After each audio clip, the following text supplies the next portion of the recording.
Mr. Bennett, good to talk to you. Thanks for talking to us. Let me ask you, first of all, about the hostage situation now. There is growing pressure, is there not, from families of those hostages in Israel on the government. There is a 5-day march now from Tel Aviv to Jerusalem. They don't think the government is doing enough to get those hostages home. Do you agree with them? No, I think the government is working very hard to get the hostages home. And the way the government is doing it is applying pressure and hitting Hamas very, very hard, because ultimately Hamas calls the shots. And the deeper and more painful the blow they're getting, the quicker we'll get a deal.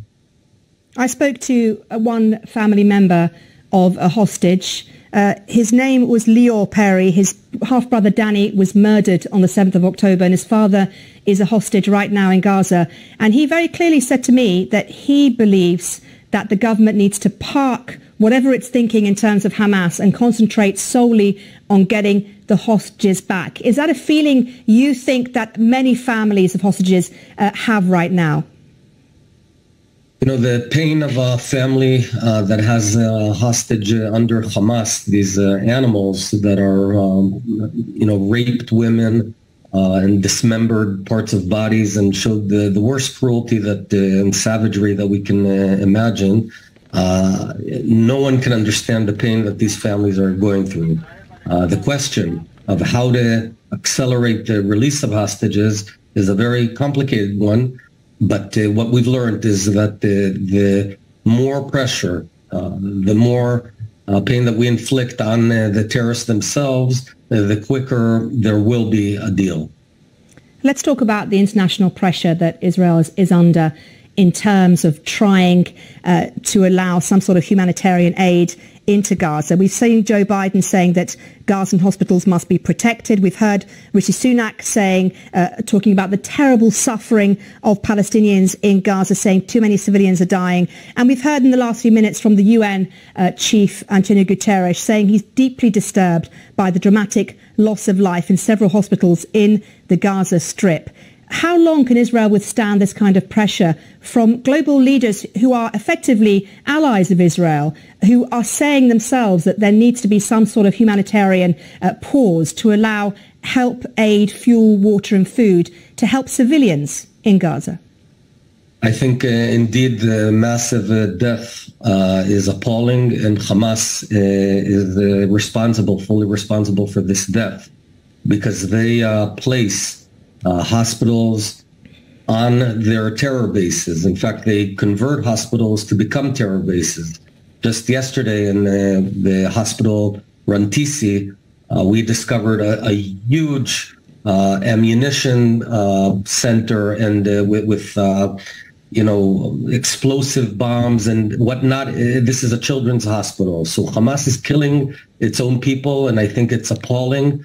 And I think the world needs to pressure Hamas to stop using its own people as human shields.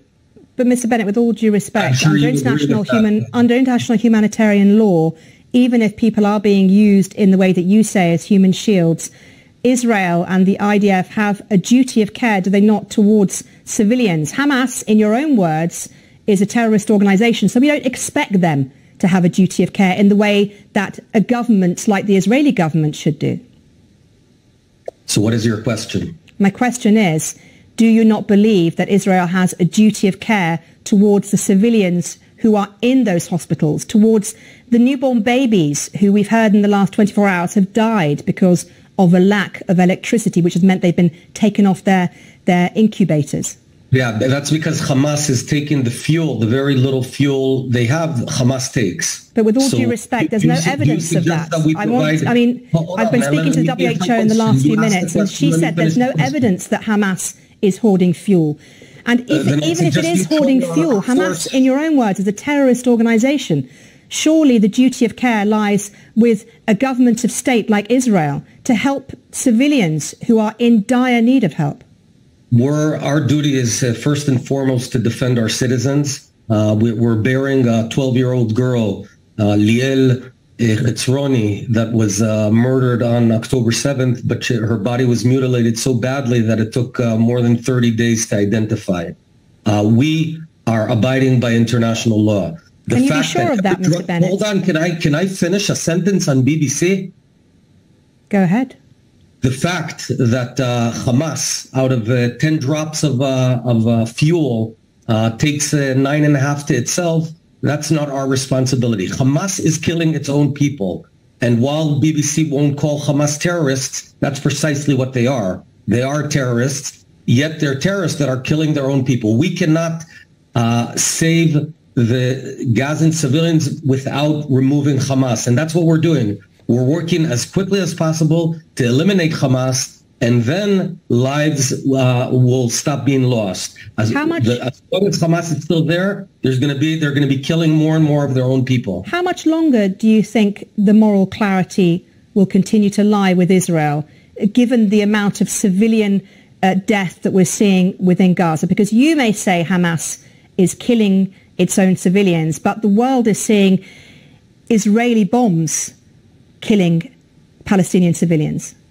No, the world is seeing and believing what Hamas is saying, and for some reason you hold them with very high credibility. But it's not just Hamas, it's the UN, it is the WHO, it is the human rights organizations, it is many well-respected organizations who are working within Gaza who are saying this. It's not just Hamas lines, but also we're seeing it ourselves. We're seeing videos, we're seeing actual footage of babies taken out of their incubators, of people being buried, of children dying within Gaza. This is horrible. This is horrible, and the only way to make it go away is to remove Hamas.